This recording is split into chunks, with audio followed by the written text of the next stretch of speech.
Subscribe now and press the bell icon. Never miss an update.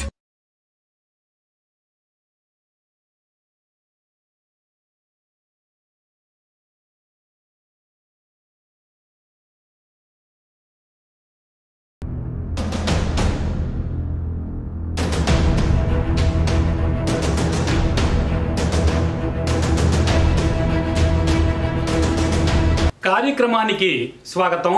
నేను మీ లక్ష్మణ్ రావు. ప్రస్తుతం ఆంధ్రప్రదేశ్ రాష్ట్ర దేవాదాయ శాఖలో బదిలీలు మొదలయ్యాయి. మరి ప్రభుత్వం ఆల్రెడీ బ్యాన్ లిఫ్ట్ చేస్తూ జీవో కూడా ఆల్రెడీ ఇచ్చింది 17/8/2024. నెలాఖరులోపు ఎక్కడైనా ట్రాన్స్ఫర్స్ కావాలంటే చేసుకోండి. ఎండోమెంట్స్ కూడా దీనిలో వస్తుంది. అంతేకాకుండా మరి employees who have completed a period continuous stay of 5 years at a station on 31st July 2024 వరకు ఉన్నటువంటి విషయాలు ఏదైతే ఉందో 5 సంవత్సరాలు ఒకే స్టేషన్లో పనిచేస్తున్నటువంటి వ్యక్తుల్ని బదిలీ చేసుకోవచ్చు అంటూ కూడా ఇందులో పెట్టారండి. దీనికి మరి కొన్ని రూల్స్ అండ్ రెగ్యులేషన్స్ కూడా, దీనికి procedure of transfers and postings అంటూ కూడా దీనిలో చాలా స్పెసిఫికేషన్స్ దీనిలో పెట్టారు. కనుక ఈ జీవో ఇది పూర్తి ఎంత స్థాయిలో అమలవుతుంది, ఎంత స్థాయిలో రూల్ వైలేషన్ అవుతుంది అనేది ఈ జీవో వెలువడ్డ మర్నాటి నుంచి మనకి అర్థమైపోతూ వస్తుందండి. ఎందుకంటే అసాధారణమైనటువంటి రీతిలో ఎక్కడ బదిలీలు జరగడానికి వీల్లేదు. సాధారణంగా చట్టబద్ధంగా రూల్ పొజిషన్ పాటిస్తూ మాత్రమే ఈ జీవోని అమలు చేయండి అంటూ కూడా స్పెసిఫిక్గా దీనిలో Piyush Kumar principal secretary government ఇచ్చినటువంటి ఈ జీవోలో క్లియర్గా రాశారు. అంతేకాకుండా గవర్నమెంట్ ఇచ్చినటువంటి జీవోని ఏ పరిస్థితుల్లోనూ ఇబ్బంది పెట్టకుండా ఉండేలాగా చట్టవిరుద్ధత లేని విధంగా ఈ జీవోని అమలు చేయండి అంటూ కూడా ఈ జీవోలో చాలా ఖచ్చితంగా పేర్కొన్నప్పటికీ కూడా పూర్తి స్థాయిలో చట్టవిరుద్ధత జరుగుతోంది. ఏ స్థాయిలో ఎక్కడెక్కడ చట్టవిరుద్ధత జరుగుతుందనే విషయం మీద మనం ఈ రోజు కార్యక్రమంలో ముఖ్యంగా చర్చిద్దాం. ముఖ్యంగా పేర్కొనబడే అంశం ఏంటంటే, ఈ జీవో అమలుకి దేవాదాయ శాఖ కార్యాలయాల్లో అంటే అధికారిక కార్యాలయాలు పనిచేస్తున్నటువంటి అధికారులు కానివ్వండి, ఉద్యోగులు కానివ్వండి, దీనిలో ఎన్నో రకాలుగా రాజకీయ నాయకుల ప్రోద్బలంతో, రాజకీయ నాయకుల ఒత్తిడితో పైరవీలు మొదలయ్యాయి. ఎక్కడికక్కడ ఎమ్మెల్యేల సిఫారసు లెటర్లు విచ్చలవిడిగా ఇవ్వడం అనేది జరుగుతోంది. చివరికి ఇది ఏ స్థాయిలో జరుగుతోందంటే, ప్రస్తుత కూటమి ప్రభుత్వానికి ముఖ్యమంత్రి చంద్రబాబు నాయుడు పార్టీ అధ్యక్షుడిగా ఉన్న తెలుగుదేశం పార్టీ కానివ్వండి, లేకపోతే పవన్ కళ్యాణ్ అధ్యక్షుడిగా ఉన్న జనసేన పార్టీ కానివ్వండి, ఇది తలవంపులు తెచ్చేటటువంటి చర్యగా మిగులుతోందంటూ కూడా అనేక ఆరోపణలు వినిపిస్తున్నాయి. ఎక్కడికక్కడ విచ్చలవిడిగా ప్రతి కాన్స్టిట్యున్సీలో ఉన్న ఎమ్మెల్యేలు, మంత్రులు కానివ్వండి, కాకపోనివ్వండి, ఈ దేవాలయ గుమాస్తాలు, అధికారులు లేకపోతే దేవాలయ సిబ్బందికి బదిలీల కోసం ఇష్టారాజ్యంగా సర్కులర్లు ఇచ్చేస్తున్నారంటే ఎక్కడికక్కడ లెటర్లు ఇచ్చేస్తున్నారు, సిఫారసు లెటర్లు. సుమారుగా మా దగ్గర ఉన్న సమాచారం ప్రకారం మొత్తం స్టేట్ వైడ్ గా ఇప్పటికే 400 పైగా లెటర్లు ఈ రాజకీయ నాయకులు ఇవ్వడం అనేది బదిలీల మీద జరిగింది. సుమారుగా ఒక్క June 2 అంటే ఒక్క ఉభయ గోదావరి జిల్లాలు, తూర్పు పశ్చిమ కృష్ణా ఈ 3 జిల్లాల నుంచే రాజకీయ నాయకులు పైరవీల కోసం, అంటే ఒక్కొక్క గుమాస్తా అవసరమైతే కనుక ఒక చోటు నుంచే కాకుండా ఏ నియోజకవర్గం నుంచి, ఉదాహరణకు మనం చెప్పాలంటే అమలాపురం నుంచి ఒక ఈవో తూర్పు గోదావరి జిల్లా కోనసీమ నుంచి పశ్చిమ గోదావరి జిల్లాకి వెళ్ళిపోవడానికి ఒకవేళ నిర్ణయించుకుంటే కనుక వెళ్ళిపోవడానికి బదిలీ చేసేయడానికి కాన్సర్న్ తూర్పు గోదావరి జిల్లా ఎమ్మెల్యే లెటరు, ఇక్కడికి వచ్చేసేలాగా మళ్ళీ రాజమండ్రి ఎమ్మెల్యే లెటర్లు కూడా వెళ్ళిపోయి గుమాస్తాలు కూడా తెచ్చేసుకుంటున్నారండి. విశ్వసనీయమైనటువంటి సమాచారం మన దగ్గర ఉంది. ఈ రకంగా 100 కొద్ది లెటర్లు, ఎమ్మెల్యే లెటర్లు విస్తృతంగా మార్కెట్లో ఏదో సంతలో సరుకులు కొన్నట్టుగా లేకపోతే కూరగాయలు కొన్నట్టుగా ఈ ఎమ్మెల్యేలు కూడా అమ్మేస్తున్నారు. ఎక్కడికక్కడ 50,000 రూపాయల నుంచి 50 లక్షల రూపాయల వరకు కూడా ఈ పోస్టులు ధరలు పలుకుతున్నట్టుగా వినికిడి ఉందండి. మరి చిన్న స్థాయి ఒక గుమాస్తాలకు సంబంధించి జూనియర్ అసిస్టెంట్, సీనియర్ అసిస్టెంట్ ప్రమోషన్లకి సంబంధించి కూడా పైరవీలు మొదలైతే 50,000 రూపాయలు మినిమం అక్కడ పెడితేనే మేము బదిలీకి లెటర్ ఇస్తామని దీని మీద ఎమ్మెల్యేలు కూడా బేరాలు ఆడుతున్నట్టు, లేదా మేము ఒక 50,000 రూపాయలు ఇస్తాం, మాకు ఒక సిఫార్సు లెటర్ ఇవ్వడినట్టు గుమాస్తాలు డైరెక్ట్ గా ఎమ్మెల్యేల దగ్గరికి వెళ్ళిపోయి అడిగేటటువంటి దారుణమైన పరిస్థితులు ఎండోమెంట్స్ డిపార్ట్మెంట్ లో దాపురించాయి. అదే రకంగా టాప్ టు బాటం కనుక మనం చూసినట్లయితే 50,000 నుండి 50 లక్షల రూపాయల వరకు కూడా లంచాల పర్వాలు కొనసాగుతున్నాయి, పైరవీలు జరుగుతూనే ఉన్నాయి, బేరాలు జరుగుతున్నాయి అంటూ కూడా అనేక ఆరోపణలు వినిపిస్తున్న ఈ సందర్భంలో మేజర్గా చూస్తే కనుక 2 పోస్టులు వినిపిస్తున్నాయండి. అత్యధిక లాబీలు జరుగుతున్నటువంటి పోస్టులు, ఒకటి వాడపల్లి దేవస్థానం ఆత్రేయపురం మండలంలో ఉన్నటువంటి ఈ దేవస్థానం ఈవో పోస్టు కోసం సుమారు 50 లక్షల రూపాయల వరకు కూడా ఖర్చు పెట్టడానికి లేకపోతే లంచాలు ఇవ్వడానికి కొంతమంది ఈవోలు సిద్ధంగా ఉన్నట్టుగా సమాచారం వస్తోంది. రెండోది కాకినాడ డిప్యూటీ కమిషనర్ పోస్టు కోసం కూడా తీవ్ర స్థాయిలో పోటాపోటీగా ఒక రకంగా యుద్ధ వాతావరణమే ఈ 2 పోస్టుల కోసం కూడా నెలకొందని మనకు విశ్వసనీయమైన సమాచారం ఉంది.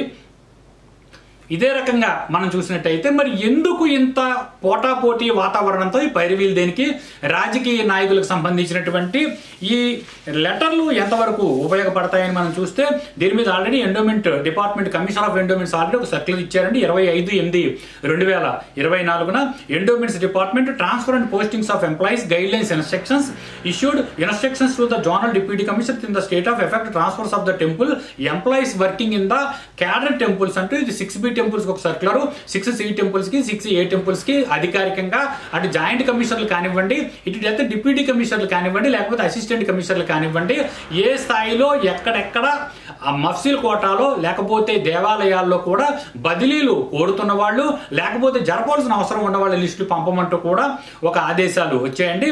Attention all the zonal deputy commissioners in the statewide invited in the reference cited government in the reference first cited issued transfers for the employees working in the 6B institutions.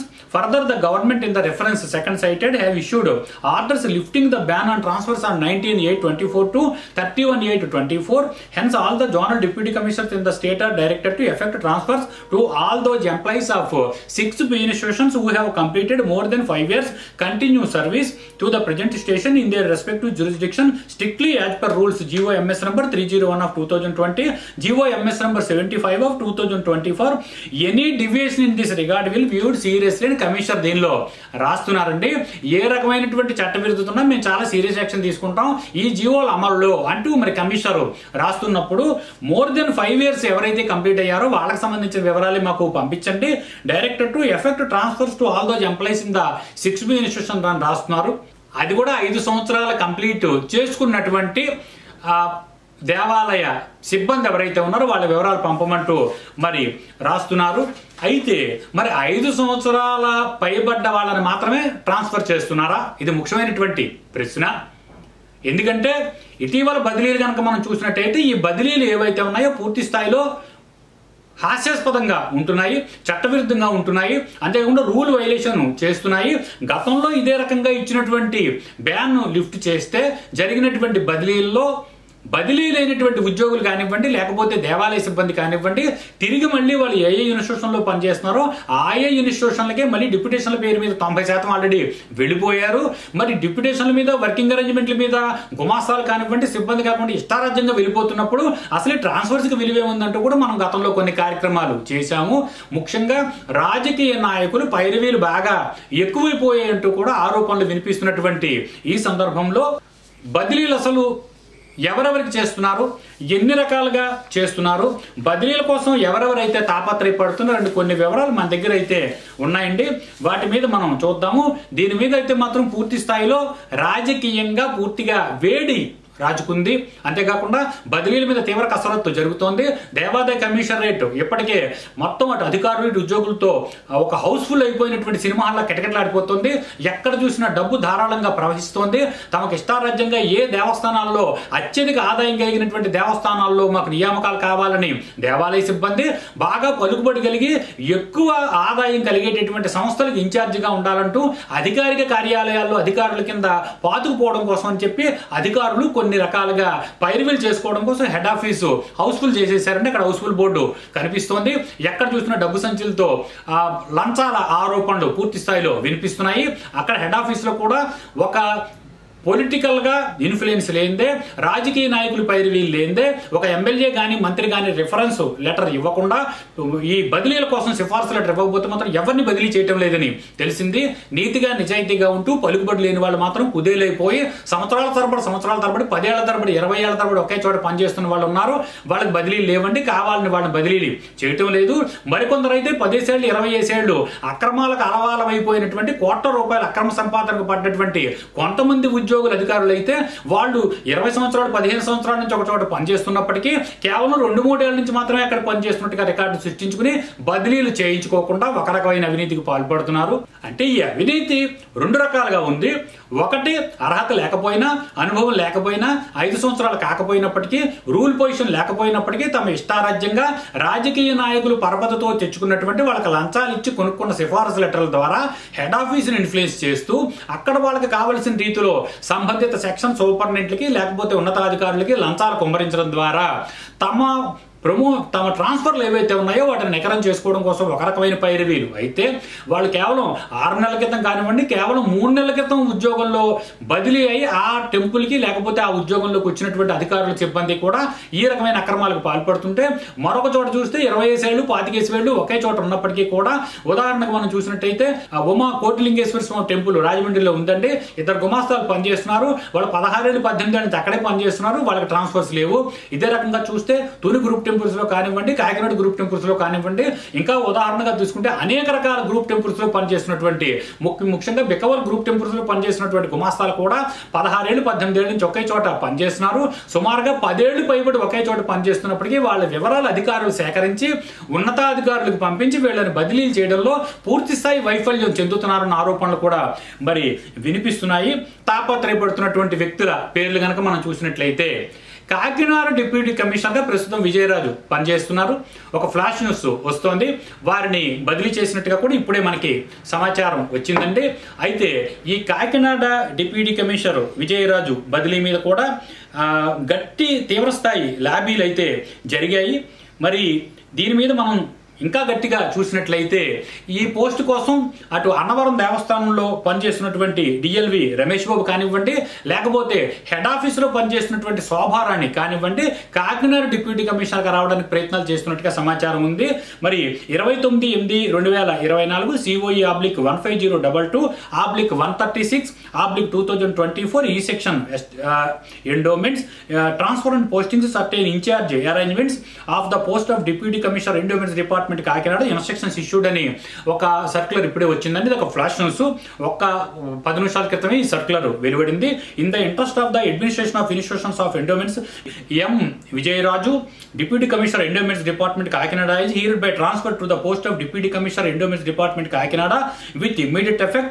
Regional joint commissioner endowments department Rajamahendravaram is hereby kept full additional charge of the post of deputy commissioner Kakinada for the present till suitable alternative arrangements are made. The Regional Joint Commissioner Endowments Department Rajamahendravaram shall relieve Srim M. Vijayaraju Deputy Commissioner from the post immediately. On relief, M. Vijayaraju Deputy Commissioner shall report before the Commissioner Endowments till further orders. The orders shall come into force with immediate effect. CTC shall be submitted to all the concerned immediately. Satyanarayana అంటూ ఒక circular వెలువడిందండి. ఇది flash news గా ఉంది. అందువల్ల ముఖ్యంగా ఈ బదిలీలు ఇంకా టైం ఉంది, ఇంకా 2 రోజులు టైం ఉందండి. 30వ తారీఖు లోపు అంటే రేపు సాయంత్రం లోపు ఈ బదిలీలు ముగించవలసిన దానికి ముఖ్యంగా ఏదో ఒక గణపతి పూజ చేసినట్టుగా ముందు కాకినాడ డిప్యూటీ కమిషనర్ విజయరాజుని మార్చేశారు. రాజమండ్రి జాయింట్ కమిషనర్గా ఉన్నటువంటి సుబ్బారావుని ఇక్కడ ఇన్ఛార్జిగా వేశారు. అయితే ఈ వివాదానికి తెరపడేలాగా, అంతేకాకుండా ఆల్టర్నేటివ్ అరేంజ్మెంట్ మేము చేస్తూ మళ్ళీ రెగ్యులర్ డిప్యూటీ కమిషనర్ని మేము ఇక్కడ వేస్తామంటూ కూడా దీనిలో పేర్కొన్నారు. దీనికి దేవాదాయ శాఖ ప్రధాన కార్యాలయంలో ఉన్న శోభారాణి, అంతేకాకుండా అన్నవరం దేవస్థానంలో డిప్యూటీ కమిషనర్గా పనిచేస్తున్న డిఎల్వి రమేష్ బాబు వీళ్ళిద్దరూ పోటాపోటీలుగా ఉన్నట్టుగా తెలుస్తోంది. దీనిలో మన మాన్సాస్ ట్రస్ట్ కి ఈఓగా కొనసాగుతున్నటువంటి కేఎన్డివి ప్రసాద్ పేరు కూడా వినిపిస్తోందండి. మరి ఇంకా ఇదే రకంగా చూస్తే కనుక అసలు ఏ పోస్టులకి ఏంటి, వాడపల్లి దేవస్థానం ఎగ్జిక్యూటివ్ ఆఫీసర్ పోస్టు, ఎందుకంటే ఇటీవల బాగా ఆర్థికంగా కలిగినటువంటి దేవస్థానంగా పేరుంది. డిప్యూటీ కమిషనర్ కేడర్గా వచ్చినటువంటి వాడపల్లి దేవస్థానంలో అనేక రకాలైనటువంటి అవినీతి అక్రమాలు జరుగుతున్నట్టుగా కూడా సమాచారాలు వస్తున్నాయి. వీటిని ఆలవాలంగా చేసుకుని ఇక్కడ కొంతమంది ఎన్ఎంఆర్లు పనిచేస్తున్నారు. సుమారు 12 మంది. ఈ ఎన్ఎంఆర్లు అందరూ కూడా పాతుకుపోయి కోట్ల రూపాయలు సంపాదిస్తూ ఆస్తులు వెనకేసుకున్నట్టుగా అనేక ఆరోపణలు వినిపిస్తున్నాయి. మరి ఎన్ఎంఆర్లుగా పనిచేస్తున్నటువంటి వ్యక్తులు కోట్ల ఆస్తులు ఎక్కడి నుంచి వస్తున్నాయన్న విచారణ కూడా జరపవలసినటువంటి ఈ సందర్భంలో ఈ వాడపల్లి దేవస్థానంలో పనిచేస్తున్న ఎన్ఎంఆర్ల మీద ఫుల్ ఫ్లెడ్జ్డ్ ఒక వీడియో తదుపరి కార్యక్రమాల్లో మనం చూద్దాం. ముందుగా ఈ బదిలీల గురించి విస్తృతంగా మాట్లాడుకునే ముందుగా విశ్వనాథరాజు ఈయన లోవ దేవస్థానంలో పనిచేస్తున్నారు. అసిస్టెంట్ కమిషనర్ గా ప్రమోషన్ అన్నవరం దేవస్థానంలో రెగ్యులర్ గా పనిచేస్తూ లోవ దేవస్థానంలో ఇన్ఛార్జ్ గా ఉంటున్నారండి. ఇదే రకంగా చక్రధర్రావు ఈయన ఇటు ఆంధ్రజాతీయ విద్యా పరిషత్తు రెగ్యులర్ గా ఉంటూ మోపిదేవి దేవస్థానం డిప్యూటీ కమిషనర్ క్యాడర్ కి ఉన్నటువంటి దేవస్థానంలో ఈయన ఇన్ఛార్జ్ గా పనిచేస్తున్నారు. వీళ్ళిద్దరూ అవినీతికి మనం పితామహులుగా చెప్పుకోవచ్చు. వీళ్ళ మీద గతంలో చాలా పదుల కొద్ది ప్రోగ్రాములు చేయడం జరిగింది. వీళ్ళకి కోట్ల రూపాయలు సుమారు ఒక్కొక్కరికి 60-70 కోట్ల రూపాయలు అక్రమాస్తులు ఉన్నట్టుగా కూడా అనేక ఆరోపణలు వినిపిస్తున్న సందర్భంలో ఈ విశ్వనాథరాజు అనే వ్యక్తి వాడపల్లి దేవస్థానానికి కార్యనిర్వహణాధికారిగా ఇన్ఛార్జ్ గా రావడానికి మధ్య ఆంజనేయ స్వామి దేవస్థానంలో రెగ్యులర్ గా అసిస్టెంట్ కమిషనర్ గా రావడానికి కూడా ప్రయత్నాలు చేస్తున్నట్టుగా తెలిసింది. దీని ఖరీదు సుమారు 50 లక్షల రూపాయలుగా ఆరోపణలు వినిపిస్తున్నాయండి. మరి చక్రధర్రావు మోపిదేవి దేవస్థానంలో ఇన్ఛార్జ్ గా ఉన్నప్పుడు ఈయనకి పూర్తి స్థాయి ఎమ్మెల్యే వ్యతిరేకత ఉండడంతో ఈయన కనకమహాలక్ష్మి దేవస్థానం విశాఖపట్నానికి వెళ్తున్నట్టుగా సమాచారం ఉంది. దీనికి కూడా భారీ స్థాయిలో కొన్ని లక్షల రూపాయలు చేతులు మారినట్టుగా సమాచారం ఉందండి. దీనికి కూడా కాన్సర్న్ ఎమ్మెల్యేల లెటర్లు ఇవ్వడానికి తీసుకోవడానికి లక్షల రూపాయలన్నీ ఎమ్మెల్యేలకు ముట్ట చెప్పినట్టుగా సమాచారం వస్తోంది. మరి ఎమ్మెల్యేలు ఎందుకు ఇటువంటి పైరవీలకు పాల్పడుతూ లెటర్లు ఇస్తున్నారనే దానికి పార్టీ అధ్యక్షులు సమాధానం చెప్పాల్సి వస్తుంది. అటు తెలుగుదేశం పార్టీ కానివ్వండి, ఇటు జనసేన పార్టీ కానివ్వండి, ప్రజల్లో పూర్తి స్థాయి విశ్వాసంతో కూటమిగా ఎన్నికయ్యి రాజకీయ నాయకులుగా ఉన్న వీళ్ళందరూ కూడా ఎమ్మెల్యేలుగా ఎన్నిక కావడంతో అనేక మంది మంత్రులుగా వచ్చారు. అత్యంత మెజారిటీతో భారీ విజయంతో కూటమి ప్రభుత్వం ప్రజల మన్ననలు పొందినటువంటి ఈ సందర్భంలో ఈ దేవాదాయ శాఖలో జరుగుతున్నటువంటి ప్రమోషన్ల కోసం వీళ్ళు పైరవీకారులందరినీ పోగేసి అవినీతి అక్రమాలకు పాల్పడి కోట్ల రూపాయల ఆదాయం కలిగిన దేవస్థానాలని ఏ స్థాయిలో ఎవరు కొల్లగొడుతున్నా కూడా ప్రశ్నింపబడేటటువంటి విధానం లేని ఈ శాఖలో ఈ పైరవీలు ఏమిటో, మరి ఇన్ని రకాలైనటువంటి ఈ బదిలీల కోసం ఈ సిఫార్సు లెటర్లు ఎమ్మెల్యేలు ఇవ్వడం లేకపోతే మంత్రులు ఇవ్వడం అనేది కూడా ప్రశ్నార్థకంగా మారుతోంది. ఇదే రకంగా భద్రాజీ అరసవిల్లి దేవస్థానం వస్తున్నట్టుగా కూడా సమాచారం ఉంది. మరి ఇదే రకంగా తూర్పుగోదావరి జిల్లా అయినవిల్లి దేవస్థానం ఉంది, విఘ్నేశ్వర దేవస్థానం. ఇది అసిస్టెంట్ కమిషనర్ క్యాడర్లో మొన్ననే అప్రూవల్ అయినటువంటి దేవస్థానం. దీనికి రాజమండ్రిలో చందాసత్రంలో భారీ అవినీతికి పాల్పడినటువంటి ఆరోపణలు ఎదుర్కొంటున్న రాఘోల్ శ్రీనివాసు సుమారు ఇటీవల చూస్తే కనుక చందాసత్రంలో 60 లక్షల రూపాయలు అవినీతి జరిగింది. 30 లక్షల రూపాయల అవినీతి ఆల్రెడీ రుజువైపోయిందంటూ అనేక ఆరోపణలు వినిపిస్తున్నాయి. ఇంకా సగం ఇన్వెస్టిగేషన్ జరపవలసి ఉండగా దాని అధికారులు పక్కన పెట్టినట్టుగా తెలుస్తోంది. ఇతను అయినవిల్లి దేవస్థానానికి ఈవోగా రావడానికి ఇతను ప్రయత్నిస్తున్నట్టు దీనికి సిఫార్సు లెటర్ ఎమ్మెల్యే ఇచ్చినట్టుగా కూడా తెలుస్తోంది. ఇదే రకంగా మరి ఇంకా అనేక రకాలైనటువంటి ఆరోపణలు వినిపిస్తున్న వ్యక్తులు ఉన్నారండి. అరసవిల్లి దేవస్థానంలో శంకర్ శర్మ అనే ఒక అర్చకులు పనిచేస్తున్నారు. అంతేకాకుండా కృష్ణమాచార్య అనే సీనియర్ అసిస్టెంట్ ఒక ఆయన గతంలో చేశారు. ఆయన ఇప్పుడు బదిలీ చేయడంతో వేరే చోటికి వెళ్ళిపోయారు. వీరిద్దరూ కలిసి ఈ దేవస్థానంలో సుమారు 60 లక్షల రూపాయల అవినీతి చేసినట్టు, ఉద్యోగులకు ప్రమోషన్లు ఇప్పిస్తామంటూ డైరెక్ట్ గా 60 లక్షల రూపాయలు క్యాష్ తీసుకున్నట్టు, లంచాలు తీసుకున్నట్టు ఆరోపణలు వచ్చిన సందర్భంలో దీని మీద ఉన్నతాధికారుల విచారణ కూడా ఆల్రెడీ జరుగుతోంది. కమిషనర్ ఆదేశాల మీద, జాయింట్ కమిషనర్ ఆదేశాల మీద విశాఖపట్నం డిప్యూటీ కమిషనర్ ఎంక్వైరీ చేశారు. రిపోర్ట్ ఆల్రెడీ హెడ్ ఆఫీస్ కి ఇచ్చారు. ఈ సందర్భంలో అక్కడ డిప్యూటీ కమిషనర్ గా ప్రమోషన్ అయినటువంటి చంద్రశేఖర్ అనే వ్యక్తిని కూడా వీరిద్దరూ కలిసి ట్రాన్స్ఫర్ చేయించేశారు. మరి ఈ బదిలీ చేయించేసినటువంటి స్థానంలో భద్రాజీని వేయించుకోవడానికి వీళ్లే ప్రయత్నం చేస్తున్నారంటూ కూడా ఆరోపణలు వినిపిస్తున్నాయి. అంటే ఒక పక్క ఎమ్మెల్యేలు సిఫారసు చేయడం, ఎమ్మెల్యేలు సిఫారసు లెటర్లు ఇవ్వడం ఒక పక్కగా ఉంటే, దేవాలయంలో పనిచేసినటువంటి అర్చకులు, గుమాస్తాలు కూడా బదిలీలకు తెర తీసేస్తున్నారండి. ఇది ఎంత దారుణమైన విషయం అంటే వాళ్ళు అవినీతి చేయడం, లక్షల రూపాయలు ఏదో రకంగా దేవస్థానాన్ని కొలగొట్టేస్తూ ఉండడం, అవినీతి అక్రమాలకు పాల్పడుతూ ఉండడం, వీళ్ళు సంపాదించిన దానిలో ప్రధాన కార్యాలయంలో ఈ సెక్షన్కో లేకపోతే విజిలెన్స్ సెక్షన్కో సగానికి సగం డబ్బులు ముట్ట చెప్పడం ద్వారా, కమిషనర్ రేటుని కళంకితం చేయడం ద్వారా సాక్షాత్తు మేము కమిషనర్కే లంచాలు ఇచ్చేస్తున్నాం, మమ్మల్ని ఎవరేం చేస్తారని చెప్పి వీళ్ళు బహిరంగంగా ఆరోపణలు చేస్తున్నటువంటి ఈ సందర్భంలో ఈ నష్టం పూర్తి స్థాయిలో అడిషనల్ కమిషనర్లకు కానివ్వండి, లేకపోతే జాయింట్ కమిషనర్లకే, లేకపోతే కమిషనర్కే కలుగుతుందన్న విషయాన్ని వాళ్ళు కూడా పరిశీలించుకోవాల్సినటువంటి అంశంగా మిగులుతోంది. మరి ఈ బదిలీల్లో ఇంకా ఎవరెవరు లెటర్లు తీసుకున్నారో మన దగ్గర ఒక లిస్ట్ అయితే ఉంది. ఈ లిస్ట్ ప్రకారం చూద్దాం. జానకి రామరాజు ఈయన ప్రస్తుతం అమలాపురంలో చెన్నకేశవ చెన్నమనేని బాలమల్లేశ్వర స్వామి దేవస్థానంలో పనిచేస్తున్నారు. ఈయన సజ్జాపురం తణుకు బదిలీ అయిపోవడానికి ఎమ్మెల్యే దగ్గర లెటర్ తీసుకున్నారు. ఇదే రకంగా ఎంవి రామయ్య ఈయన తీపర్రు గ్రూప్ టెంపుల్స్ లో పనిచేస్తున్నారు. మండపాక తణుకు వెళ్ళిపోవడానికి ఎమ్మెల్యే దగ్గర లెటర్ తీసుకున్నారు. సత్యనారాయణ రాజు ఈస్ట్ గోదావరి డిస్ట్రిక్ట్ లో చేస్తున్నారు. ఈయన డీజేఆర్ సత్రం భీమవరం దత్తులూరు జగన్నాథం ట్రస్ట్ కి బదిలీ చేంజ్ చేసుకోవడానికి ఎమ్మెల్యే సిఫార్సు లెటర్ తీసుకున్నట్టు సమాచారం ఉంది. పిఆర్కేఎస్ ప్రసాద్ పెద్దాపురం ఈయన కాకినాడలో పనిచేస్తున్నారు. కాకినాడ జిల్లాలో Thamarada group temples west Godavari వెళ్ళిపోవడానికి ఈయన ఎమ్మెల్యే లెటర్ తీసుకున్నారు. ఆంజనేయరాజు ఈస్ట్ గోదావరిలో ఉన్నారు. ఈయన దిగమర గ్రూప్ టెంపుల్స్ వెస్ట్ గోదావరి వెళ్ళిపోవడానికి ఎమ్మెల్యే లెటర్ తీసుకున్నారు. ముచ్చర్ల సీను కృష్ణా జిల్లా నుంచి ఈయన Palakollu Pedagopuram west Godavari already in charge కింద పనిచేస్తున్నారు. రెగ్యులర్ అయిపోవడం కోసం ప్రయత్నం చేస్తున్నారు. ఇక్కడ మరీ విచిత్రకరమైన విషయం ఏంటంటే గతంలో పనిచేసినటువంటి వైఎస్ఆర్సీపీ నాయకులకు అనుకూలంగా పనిచేయలేదంటూ ప్రస్తుతం గతంలో పనిచేసినటువంటి యాల సూర్యనారాయణ అనే కార్యనిర్వహణాధికారిని ఆయన ఆల్రెడీ రిటైర్మెంట్ స్టేజ్ లో కూడా ఉన్నారండి. కేవలం 8 నెలల పీరియడ్ మాత్రమే ఉంది. ఆయన 8 నెలల్లో రిటైర్ అయిపోతున్నారు. ఆయన్ని అనేక రకాల వేధింపులకు గురి చేసి ఎమ్మెల్యే డైరెక్ట్ గా పిలిచి నువ్వు మా కాన్స్టిట్యున్సీలో ఉండడానికి వీల్లేదు, నువ్వు సెలవుకు పెట్టి వెళ్ళిపో అని బెదిరించడం జరిగిందండి. అంటే ఈ ప్రభుత్వం మారాక ఆయన వైఎస్ఆర్సీపీకి అనుగుణంగా పనిచేశారు. తెలుగుదేశం పార్టీ ఉన్నప్పుడు మమ్మల్ని అవమానం చేశారంటూ వచ్చిన ఆరోపణల మీద యాల సూర్యనారాయణ కంపల్సరీ వేకెంట్ లో ఆయన సెలవు పెట్టి వెళ్ళిపోతే ముచ్చర్ల సీన్ అనే వ్యక్తి ఎమ్మెల్యే కావాల్సిన వ్యక్తి ఇక్కడ పెదగోపురానికి ఇన్ఛార్జ్ గా వచ్చేశారు. ఈ ముచ్చర్ల సీన్ అనే వ్యక్తి గ్రేడ్ 2 ఎగ్జిక్యూటివ్ ఆఫీసర్ గా ఉన్నారు. ఇప్పుడు నేను ఏదైతే చెప్తున్నానో వీళ్ళందరూ గ్రేడ్ 2 ఎగ్జిక్యూటివ్ ఆఫీసర్ అంటే ఇటీవలే కొంతమంది ప్రమోషన్లు పొందిన వాళ్ళు ఉన్నారు. ఇందులో కొంతమంది గ్రేడ్ 3 ప్రమోషన్ పొందిన వాళ్ళు కూడా ఉన్నారు. వీళ్ళందరినీ తూర్పుగోదావరి బదిలీ చేస్తే మళ్ళీ అందరూ పశ్చిమ గోదావరి జిల్లా వెళ్ళిపోవడానికి ప్రయత్నం చేస్తున్నట్టుగా తెలుస్తోంది. ఇదే రకంగా గంధం సత్యనారాయణ తూర్పుగోదావరి జిల్లాలో ఉన్నారు. ఈయన భీమవరం వెస్ట్ గోదావరి వెళ్ళిపోవడానికి ప్రయత్నం చేస్తున్నారు.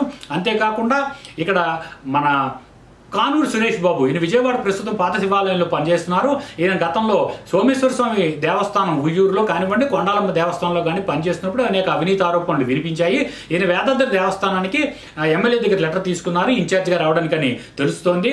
అంతేకాకుండా మరి ఇదొక రకమైన అవినీతి అయితే కొత్త రకం అవినీతి ఏంటంటే గ్రేడ్ 1 ఎగ్జిక్యూటివ్ ఆఫీసర్ ఇన్స్టిట్యూషన్స్ హోదాలో ఒక ఈవో ఒక చోట పనిచేస్తున్నప్పుడు అదే కేడర్ కానీ ఇన్స్టిట్యూషన్లో వాళ్ళకే ఇన్ఛార్జ్ పెడుతూ ఉండడం అనేది కూడా ఇక్కడ మరొక రకమైనటువంటి అవినీతికి తెరతీస్తోంది. మరి ఉదాహరణగా మనం చూస్తే కనుక కాకినాడ జగన్నాథపురం శ్రీ వెంకటేశ్వర దేవస్థానంలో సచివాన్ అనే ఆవిడ పనిచేస్తున్నారండి. ఈవోగా పనిచేస్తున్నారు. ఈవిడికే బంగారు చనశోభనాద్రి సత్రం అదనపు బాధ్యతలు కూడా ఉన్నాయి. అంటే రెండు గ్రేడ్ 1 ఇన్స్టిట్యూషన్లకి ఒకటే ఈవో. ఎందుకండి ఒకటి సరిపోదా? అర్హత గల వాళ్ళు, హక్కు గల వాళ్ళు, లేకపోతే రూల్ పొజిషన్ ప్రకారం గ్రేడ్ 1 ఈవోగా పనిచేసేవాళ్ళు గ్రేడ్ 2 ఈవోలు గ్రేడ్ 3 ఈవోలుగా కొనసాగుతున్నారండి. అంటే ఒక పక్కన అర్హులైనటువంటి వాళ్ళు ఎవరైతే ఉన్నారో వాళ్ళలో నిజాయితీగా ఉన్నవాళ్ళు, లేకపోతే ఆర్థిక బలం లేని వాళ్ళు, అంగబలం లేని వాళ్ళు, రాజకీయ బలం లేని వాళ్ళు ఈ ఉచ్చులో కొట్లాడుతుంటే ఏదో ఒక రకంగా అవినీతి అక్రమాలకు పాల్పడుతూ దేవాలయాల నుండి కాజేసిన అక్రమ పోగేసినటువంటి సొమ్ముతోటే ఈ రాజకీయ నాయకులకు ప్రలోభాలకు గురి చేసి ఇప్పుడు నేను ఆల్రెడీ మీకు ఒక విషయం చెప్పాను. 50,000 మొదలు పెట్టుకుని 50 లక్షల వరకు రాజకీయ నాయకులు లంచాలండి ఈ బదిలీల కోసం. బదిలీ కోసం అండి, ప్రమోషన్ కాదు. ప్రమోషన్ల వ్యాపారం ఆల్రెడీ అయిపోయింది. గతంలో మనం చూసాం 6 నెలల పాటు చేశారు. ఒక 60-70 కోట్లు కొలగొట్టారు. తినేసి మాట్లాడకుండా కూర్చున్నారు. ఎవరి మీద ఏ చర్యలు లేవు. మీరు ఎన్ని కంప్లైంట్లు పెట్టండి, ఎన్ని కోర్టుల్లో కేసులు ఎన్నండి, లేకపోతే అటు గవర్నమెంట్ ప్లేటర్లు కానివ్వండి, లేటెడ్ పబ్లిక్ ప్రాసిక్యూటర్లు కానీ కొనేయడం, లేకపోతే ఎవరైతే ఫిర్యాదుదారులు ఉన్నారో కోర్టుకు వెళ్ళారో వాళ్ళు ఏదో రకంగా బెదిరించడం, లేకపోతే వాళ్ళ మనస్తాపాలకు గురి చేయడం ద్వారా వాళ్ళు కంపల్సరీ లీవ్లో వెళ్ళిపోవడం అనేటటువంటి అనేక రకాలైనటువంటి అవినీతి అక్రమాలకు దేవాదాయ శాఖ తెరతీస్తుండడానికి ఇది ఉదాహరణగా తెలుస్తోంది. మరి గ్రేడ్ 2 గ్రేడ్ 3 ఈవోలకు వాళ్ళ సాయం మించి గ్రేడ్ 1 సంస్థల్లో కూడా వేస్తున్నారండి. అంటే ఈ బదిలీలకు సంబంధించి ఏ రకమైనటువంటి సిఫార్సులు ఉంటాయంటే ఈ సిఫార్సులు అమలు చేయవలసినటువంటి బాధ్యత ఏ రకంగా ఉంటుందనేది కూడా దీని మీద కోర్టు తీర్పులు ఏమున్నాయనేది కూడా నేను ఈ కార్యక్రమ రూపంగా నేను మీకు చెప్తాను. కాండ్రకోట నూకాలమ్మవారి దేవస్థానంలో గ్రేడ్ 2 ఈవోగా ఎర్ర వెంకటేశ్వరరావుకి సిఫార్సులకి ఇచ్చారండి. అంటే అది ఒక గ్రేడ్ 1 ఇన్స్టిట్యూషన్ ఉంటే అక్కడ ఎగ్జిక్యూటివ్ ఆఫీసర్గా పనిచేయడానికి గ్రేడ్ 2 ఈవో ఎర్ర వెంకటేశ్వరరావుకి లేక ఇతను పూర్తి అవినీతి పరుడు ఎర్ర వెంకటేశ్వర ఇతను నియామకమే చల్లదంటూ కూడా అనేక అవినీతి ఆరోపణలు వినిపిస్తున్నాయండి ఇతని మీద. అతను తీసుకొచ్చి కాండ్రకోట నూకాలమ్మ టెంపుల్ వేయడానికి ప్రయత్నాలు జరుగుతున్నాయి. మరి ఆర్వీబీఎస్ సత్రం పెద్దాపురం గ్రామంలో కాకినాడ జిల్లాకు చెందిన గ్రేడ్ 2 ఈవో కేజేఎం శ్రీనివాస్, కాట్నం జగన్మోహన్ శ్రీనివాస్ ఉంటారండి. ఇతను చక్రధర తోడలుడు. ఇతను అసలు డిపార్ట్మెంట్లో ఇతనికి ఎటువంటి నియామకం లేదు. మీరు చూడండి, ఏ సీనియర్ లిస్టులో ఇతను కనబడ్డు. ఇతను ఎంట్రీ డైరెక్ట్గా లేట్గా వచ్చిన లేటెస్ట్గా వచ్చినట్టు ఇతను డైరెక్ట్ గ్రేడ్ 2గా ఎంట్రీ ఇచ్చేశాడు డిపార్ట్మెంట్లో. గ్రేడ్ 2 ఈవోగా డైరెక్ట్ నియామకం అండి. అసలు ఎక్కడ నియమింపబడ్డాడు? ఇతను ఏ సీనియర్ లిస్టులోనూ పేరు కనబడినటువంటి వ్యక్తి, వివాదాస్పదుడు. కేవలం ఇతని హోదా ఏమిటి అంటే చక్రధరరావు తోడళ్ళు. ఇతను మరి ఆర్వీబీఎస్ సత్రం ఏదైతే ఉందో ఇది గ్రేడ్ 1 ఇన్స్టిట్యూషన్. ఇతన్ని అక్కడికి లెటర్ తెచ్చేసుకున్నాడు. ఇదే రకంగా మరి జగన్మోహిని కేశవస్వామి దేవస్థానం ఉందండి, ర్యాలీ ఇక్కడ వేయడానికి ఇక్కడ చైతన్యని ఒక ఎగ్జిక్యూటివ్ ఆఫీసర్ పనిచేస్తున్నారు. ఇది 5 సంవత్సరాలు అయిపోయింది. ఈ 5 సంవత్సరాలు కంప్లీట్ అయిపోయిన కాబట్టి రాజమండ్రిలో పనిచేస్తున్నటువంటి బిహెచ్విఆర్ మూర్తి అనే ఒక సెకండ్ గ్రేడ్ ఈవోని ఇక్కడ వేయడం కోసం అతను ఆల్రెడీ సంబంధిత ఎమ్మెల్యే సిఫారసులను తీసుకెళ్ళినట్టుగా తెలుస్తోంది. మరి నూకాలమ్మ అమ్మవారి దేవస్థానం చింతలూరు గ్రామం ఉంది. బిఆర్ అంబేద్కర్ మరి కోనసీమ జిల్లాకు చెందిన వీర్రాజు చౌదరి గ్రేడ్ 2 ఈవోగా ఉన్నారు. ఈ నూకాలమ్మ అమ్మవారి దేవస్థానం చింతలూరు చూస్తే గ్రేడ్ 1 ఇన్స్టిట్యూషన్ అండి. అంటే 6C, 6B, 6A అని 3 క్యాడర్ దేవస్థానాలు ఉంటే 6C నుంచి 6Cకి, 6B నుంచి 6Bకి, 6A నుంచి 6Aకి మాత్రమే బదిలీ చేయాలని ఆదేశాలు ఉన్నాయి, జీవోలు ఉన్నాయి, చట్టాలు ఉన్నాయి, రూల్స్ ఉన్నాయి. వీటిని తొంగలో తొక్కేస్తున్నారు. అంతేకాకుండా మరొక గ్రేడ్ 2 ఈవో ఉంటే 6B ఇన్స్టిట్యూషన్లకి, గ్రేడ్ 1 ఈవో ఉంటే 6A ఇన్స్టిట్యూషన్లకి, థర్డ్ గ్రేడ్ ఈవో ఉంటే కనుక 6C ఇన్స్టిట్యూషన్లకు మాత్రమే వాటిని పరిమితం చేయాలంటూ ఆదేశాలున్నా వాటిని తొంగలో తొక్కుతున్నారు. ఇప్పుడు నేను చెప్తున్నటువంటి లిస్టులో ఎవరైతే ఉన్నారో వీళ్ళందరూ గ్రేడ్ 2 ఈవోలు. వీళ్ళందరినీ గ్రేడ్ 1 ఇన్స్టిట్యూషన్లకు తీసుకొచ్చి పెట్టడానికి ఎమ్మెల్యేల సిఫార్సు లెటర్లు ఇస్తున్నారండి. మరి కార్యక్రమ రూపంగా నేను రాజకీయ నాయకులందరినీ లేకపోతే ఎమ్మెల్యేల సిఫార్సు లెటర్లు ఎవరైతే ఇచ్చారో వాళ్ళందరినీ కార్యక్రమ రూపంగా ప్రశ్నిస్తున్నాను. పరిశీలించవలసినటువంటి అనేక వివరాలు ఉన్నాయి. దీనిని వైలేట్ చేస్తే కనుక తీవ్రమైనటువంటి చర్యలు ఉంటాయంటూ కోర్టు తీర్పులు కూడా ఉన్నాయి. మరి వీటిని అన్నింటినీ గమనించే రాజకీయ నాయకులు వీటిని అమలు చేస్తున్నారా? మేము ఎమ్మెల్యేల కింద ఉన్నాం, ప్రజాప్రతినిధుల కింద ఉన్నాం కాబట్టి, మంత్రుల కింద ఉన్నాం కాబట్టి మమ్మల్ని ఎవరు ఏమీ చేయలేరన్న ధీమాతో రాజకీయ నాయకులు ఉంటే కనుక తీవ్ర పరిణామాలకి ప్రభుత్వానికి ఎదురయ్యేటటువంటి ఆస్కారం కూడా ఉంటుందన్న విషయాన్ని వీళ్ళందరూ గ్రహిస్తే మంచిది. అంతేకాకుండా మరి 5 సంవత్సరాల పాటు ఒకే స్టేషన్లో ఉన్నా వారిని లేనట్టుగా కొంతమందిని చూపిస్తూ వస్తున్నారు. మరి కాట్నం జగన్మోహన్ శ్రీనివాస్ నేను ఇప్పుడు మాట్లాడాను. ఈయన 1/6/2019లో ఈయన ఉద్యోగంలో చేరారండి. ఈయన ఇప్పటికీ ఈ 5 సంవత్సరాలు కంప్లీట్ అయిపోయినా ఈయన స్టేషన్లో ఎక్కడైతే ఉన్నారో 3 సంవత్సరాలుగా ఉన్నట్టుగా మాత్రమే ఇక్కడ చూపిస్తున్నారు. ఇదే రకంగా చాలా మంది ఈవోల్ని జోనల్ వైడ్ గా డివైడ్ చేయకుండా వారు ఎక్కడైతే ఇంతకుముందు పనిచేశారో లేకపోతే వాళ్ళ ప్రాపర్ ఎక్కడైతే ఉందో అక్కడ నియమించడం కూడా చట్టవిరుద్ధం. కానీ ఆ పని కూడా జరుగుతోంది. ఆ రకంగా చేయమని కూడా ఎమ్మెల్యేలు, మంత్రులు సిఫారసు లెటర్లు ఇస్తున్నారు. అందువల్ల సిఫారసు లేకపోయిన ఈవోలు ఎవరైనా కూడా ఎటువంటి ప్రజా ప్రయోజనాలు లేకుండా కేవలం రాజకీయ నాయకుల పరపతి పెంపొందించడానికి వాళ్ళకి కాళ్ళకు మడుగులొత్తుతూ వాళ్ళకి సపరిచర్యలు చేసుకోవడం కోసం మాత్రమే ఈ బదిలీలు చేయించుకుంటున్నట్టుగా కూడా మన దగ్గర విశ్వసనీయమైనటువంటి సమాచారం ఉందండి. మరి ఇందులో గతంలో జరిగినటువంటి బదిలీలు లేకపోతే మరొక రకమైనటువంటి అవినీతి కూడా దీనిలో మనకి ఉదాహరణగా కనిపిస్తూనే ఉంటుందండి. ఎందుకంటే నేను ఇందాక ఒక విషయం చెప్పాను, రెగ్యులర్ ట్రాన్స్ఫర్స్ లో బదిలీలు ఎవరైతే అయిపోయారో ఈ బదిలీలు అయిపోయినటువంటి వ్యక్తులందరూ మళ్ళీ డిప్యుటేషన్ల మీద, ట్రాన్స్ఫర్స్ మీద మరొక చోటికి వెళ్ళిపోవడం ద్వారా కూడా దీనిలో పూర్తి స్థాయిలో అవినీతి జరుగుతుందని నేను ఆల్రెడీ మీకు చెప్పడం జరిగింది. అందువల్ల 21/8/2024 కమిషనర్ కార్యాలయం నుంచి ఇచ్చిన ఒక ఉత్తర్వు చూస్తే కనుక కమిషనరేటే ఎటువంటి చట్టవిరుద్ధమైనటువంటి ప్రవర్తనకు దిగుతుందో మనకు చాలా క్లియర్ గా అర్థమవుతుంది. కారణం ఏంటంటేనండి, ఆర్సీ నెంబర్ E1/COE/1021/193/2024 డేటెడ్ 21/8/24 అంటే ఈ బదిలీలకి జీవో ఇచ్చినటువంటి గవర్నమెంట్ ఇచ్చినటువంటి సందర్భంలో, కమిషనర్ ఉత్తర్వు ఇచ్చినటువంటి సందర్భంలో అంతకు 2 రోజుల ముందే ఒక ఉత్తర్వు కమిషనరేట్ నుంచి వచ్చిందండి. ఇది తన చట్టవిరుద్ధతని తనే కమిషనరేట్ ఒప్పుకున్నటువంటి సందర్భంగా మనం దీనిని గమనిస్తూ రావాలి. శ్రీమతి జి మాధవి ఏసీ ఈవిడని ఒక చోటు నుంచి మరొక చోటికి బదిలీ చేస్తున్నారండి. ఎందుకంటే in the interest of better administration the orders issued to certain officers in the recurrence 2nd cited to 5th cited for discharging duties on the other than their regular charges institutions on working arrangement basis are hereby withdrawn and they are directed to continue in the regular charge institutions where they are drawing salaries as shown below until further orders అంటూ దీనిలో ఇచ్చారండి. నేను ఇందాక మీకు ఒక మాట చెప్పాను, regular గా ట్రాన్స్ఫర్ లేని వాళ్ళని డిప్యుటేషన్ల మీద వర్కింగ్ అరేంజ్మెంట్ల మీద వేరే చోటకి పంపించడానికి ఎవరికి అధికారం ఉంటుంది? అసలు రెగ్యులర్గా ట్రాన్స్ఫర్ చేసే అధికారం ఎవరిదండి? కమిషనర్దే కదా. మరి కమిషనరే ట్రాన్స్ఫర్ చేసి మళ్ళీ అంటిల్ ఫర్దర్ ఆర్డర్స్ వరకు కూడా డిప్యుటేషన్ మీద వర్కింగ్ అరేంజ్మెంట్ల మీద మీరు వేరే చోటుకి వెళ్ళి పని చేసుకోండి అని ఇచ్చిన ఆర్డర్లను మేము విత్డ్రా చేసుకుంటున్నాం అంటూ ఆర్డర్లు ఇవ్వడం కూడా చాలా విచిత్రంగా కనిపిస్తుందండి మనకి చూస్తే కనుక. ఇది పూర్తిస్థాయి చట్టవిరుద్ధత, రూల్ వైలేషన్ జరుగుతున్నప్పటికీ కూడా ఈ రూల్ వైలేషన్ ని కమిషనరే చేస్తున్నట్టుగా ఇక్కడ అర్థమైపోతోంది. కారణం ఏంటంటే శ్రీమతి జి మాధవి ఎవరైతే ఉన్నారో ఈవిడ ప్రస్తుతం అప్పనపల్లి బాలబాలాజీ వెంకటేశ్వర దేవస్థానంలో అసిస్టెంట్ కమిషనర్ గా పనిచేస్తున్నారు.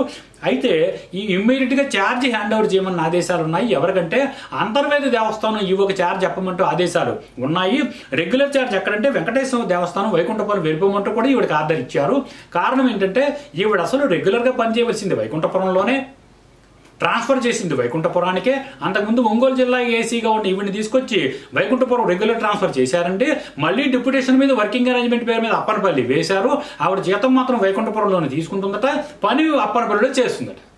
ఇది ఎక్కడ రూల్ పొజిషన్ అండి? ఇది ఎక్కడ డిప్యుటేషన్ అండి? ఎక్కడా చూడలేదు. ఈ రూల్ పొజిషన్లు, డిప్యుటేషన్లు అసలు ఏ యాక్ట్లో ఏ రూల్లో ఉందో చెప్పమని మేము దేవాదాయ కమిషనర్ సత్యనారాయణ అడుగుతున్నాం. ఇంత చట్టవిరుద్ధంగా ప్రవర్తించాల్సిన అవసరం ఏంటి? అంటే లంచాలు తీసుకోవడానికి ఒక పరిణామక్రమం ప్రతిదానికి ఉంటుందండి. మరి లంచాలు తీసుకోవడానికి ఒక లెక్క ఉంటుంది, లేకపోతే ఒక బహుమానం తీసుకోవడం, లేకపోతే అభిమానంగా 10 రూపాయలు ఇస్తే తీసుకోవడం వేరు. కేవలం లంచగొండలు మేపడానికి, లంచాలు తీసుకోవడం కోసమే ఈ శాఖ ఉన్నట్టుగా కనిపిస్తుంది తప్ప మరొకటి ఏమీ కనిపించట్లేదు. అందువల్ల ప్రతి ట్రాన్స్ఫర్కి లంచం, ప్రతి డిప్యుటేషన్కి లంచం, ప్రతి వర్కింగ్ అరేంజ్మెంట్కి లంచం, ఎవరు పడితే వాళ్ళు ఇష్టారాజ్యంగా ఎక్కడ పడితే అక్కడికి బదిలీ చేయించుకుని వెళ్ళిపోతూ ఎలాగోలా బతికేస్తూ అక్రమాలకు, అవినీతికి పాల్పడడానికి మార్గాలు ఎంచుకుంటున్నారనడానికి ఇది ఒక ఉదాహరణగా కనిపిస్తుందండి. ఇదే రకంగా చూస్తే మరి ఎం తిమ్మనాయుడు ఈయన ప్రజెంట్ వర్కింగ్ స్టేషన్ ఎక్కడంటే వెంకటేశ్వర దేవస్థానం వైకుంఠపురం, అంటే మాధవి చేయవలసినటువంటి చోట తిమ్మనాయుడు పనిచేస్తున్నారు. ఈవిడ charge to hand over to మళ్ళీ మాధవి, అంటే తిమ్మనాయుడు మాధవ్ వస్తుంది, మళ్ళీ ఆవిడకి మీరు హ్యాండ్ ఓవర్ చేసామని ఆర్డర్ ఇస్తున్నారు. అడ్మినిస్ట్రేటివ్ ఆఫీసర్ ఏపీఐటీ పెదకాకానికి వెళ్ళిపోమంటున్నారు. అంటే ఈ మా తిమ్మనాయుడు ఎక్కడ పనిచేయాలి? అడ్మినిస్ట్రేటివ్ ట్రిబ్యునల్ గుంటూరులో పనిచేయవలసినటువంటి అధికారి. ఈయన వైకుంఠపురం ఎగ్జిక్యూటివ్ ఆఫీసర్గా కొనసాగుతున్నారు. ఈవిడ బదులు మాధవి కొనసాగాలి. ఇదొక రకమైన చట్ట విరుద్ధత. ఎంకేటిఎన్వి ప్రసాద్ అసిస్టెంట్ కమిషనర్. మరి వైకుంఠపురంలో పనిచేయవలసిన మాధవి అప్పనపల్లిలో పనిచేస్తుంది. ట్రిబ్యునల్లో పనిచేసే తిమ్మనాయుడు వైకుంఠపురంలో ఏంటండి అంతా కూడా? అంటే ఎవరు ఇష్టం వచ్చినట్టు వాళ్ళు వెళ్ళిపోతుంటారా? ఎవరు ఎక్కడికి వెళ్ళిపోతూ ఉంటే వాళ్ళకి ఆర్డర్లు ఇచ్చేస్తుంటారా? ఏ వర్కింగ్ అరేంజ్మెంట్, ఏ డిప్యుటేషన్ మీద ఎక్కడెక్కడికి వెళ్ళారనేది కమిషనరే చెప్తూ వీళ్ళందరినీ మేము మళ్ళీ వెనక్కి వెళ్ళిపోమని చెప్తున్నాము. మీరు వెనక్కి వెళ్ళిపోయి మీరు రెగ్యులర్ సీట్లో మీరు కూర్చోండి. ఇప్పుడు బదిలీలు ఉన్నాయి కాబట్టి అవసరం అయితే కనుక ఈ బదిలీలో మీరు మళ్ళీ మిమ్మల్ని మారుస్తాము, లేకపోతే ఈ బదిలీలో ఇబ్బంది లేకుండా చూసుకుంటూ చట్టవిరుద్ధత బయటకు రాకుండా మనం చూసుకుంటాం. అవసరం అయితే మీరు మళ్ళీ డిప్యుటేషన్ మీద, రెగ్యులరైజేషన్ మీద, కావాలంటే వర్కింగ్ అరేంజ్మెంట్ మీద మీరు బయటికి వెళ్ళిపోవచ్చులంటే అని అన్యాపదేశంగా చెబుతూ ఈ ఉత్తర్వు ఇచ్చారనడానికి క్లియర్గా కనిపిస్తోందండి. మరి ఎంకేటిఎన్వి ప్రసాద్ చూస్తే కనుక వెంకటేశ్వర దేవస్థానం తిరుమలగిరిలో రెగ్యులర్ ఛార్జ్ తీసుకోమంటే తన్ని పంపించేస్తున్నారు.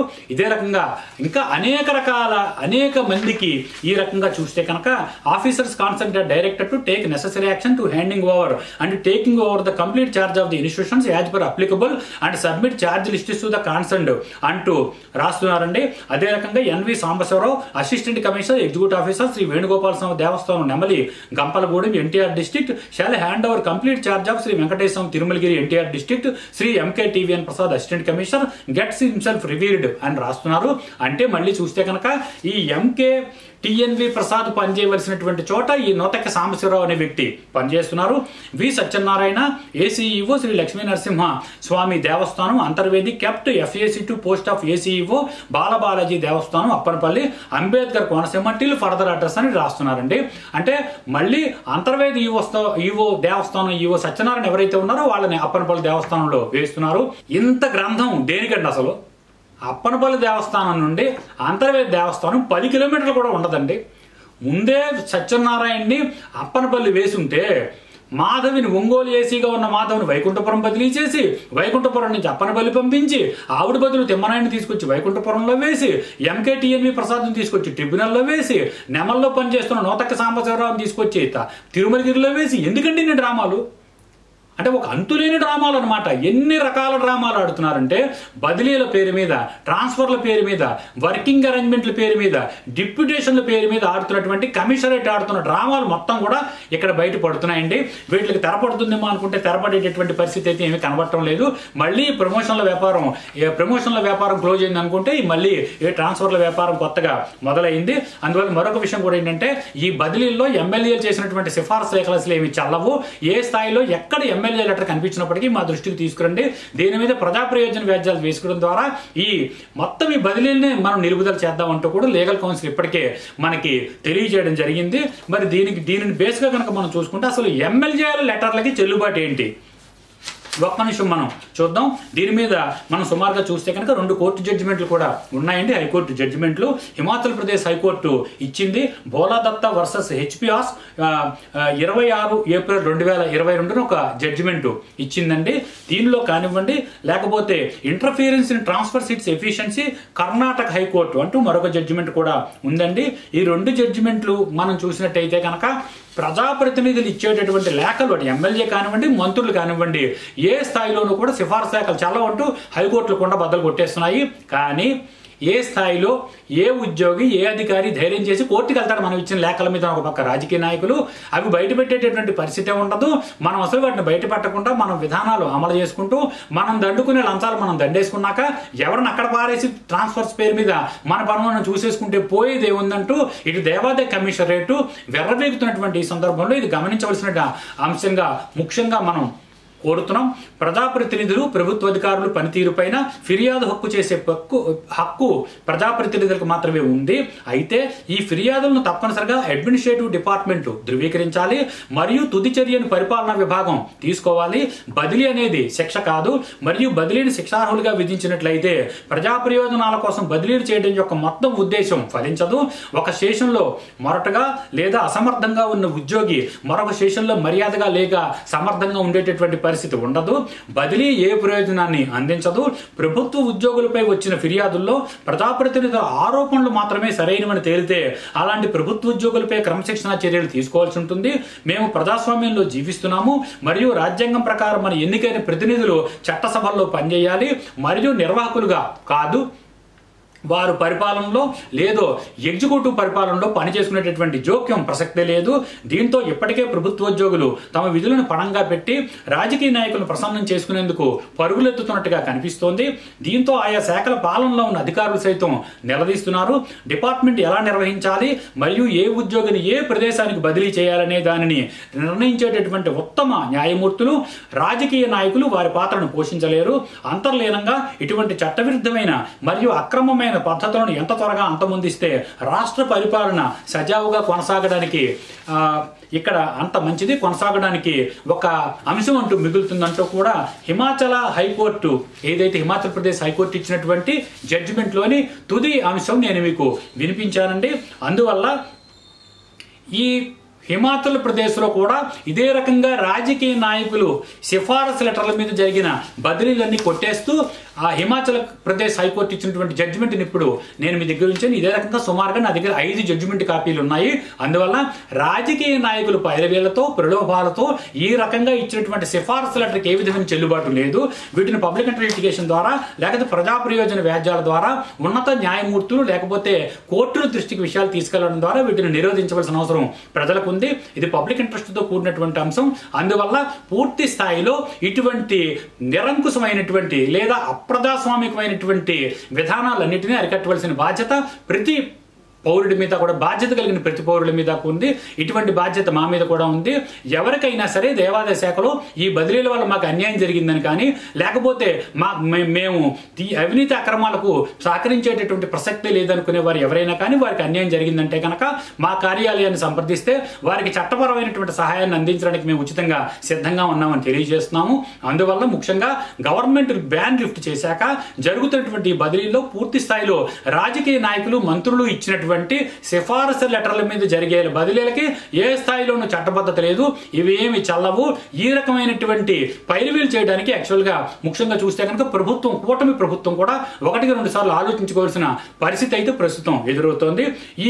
ఇందులో ఉన్నటువంటి ప్రతి విషయాన్ని కార్యక్రమ రూపంగా తెలియజేసిన ప్రతి అంశాన్ని పరిచయించవలసిన విషయం అటు దేవాదాయ కమిషనర్ కి, ప్రిన్సిపల్ సెక్రటరీగా కాకుండా గౌరవ మంత్రి ఆనంద్ రామనారాయణ రెడ్డికి కూడా ఉంది, కూటమి ప్రభుత్వానికి కూడా ఉందని కార్యక్రమ రూపంగా చెప్తున్నాం. ఈ బదిలీల్లో మరింత ఎక్కడ అవినీతి జరిగింది, ఎటువంటి అక్రమాలు జరుగుతున్నాయి, ఇంకా అవినీతి ఎక్కడెక్కడ కొనసాగుతోంది, ఎన్ని రకాల రాజకీయ నాయకులు, ఎంతమంది మంత్రులు, ఎవరెవరికి లెటర్లు ఇచ్చారనేటటువంటి పూర్తి అంశాలతో తదుపరి కార్యక్రమాలు మరింతగా చర్చిద్దాం.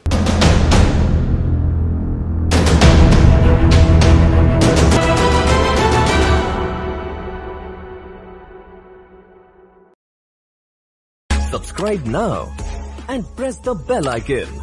Never miss an update.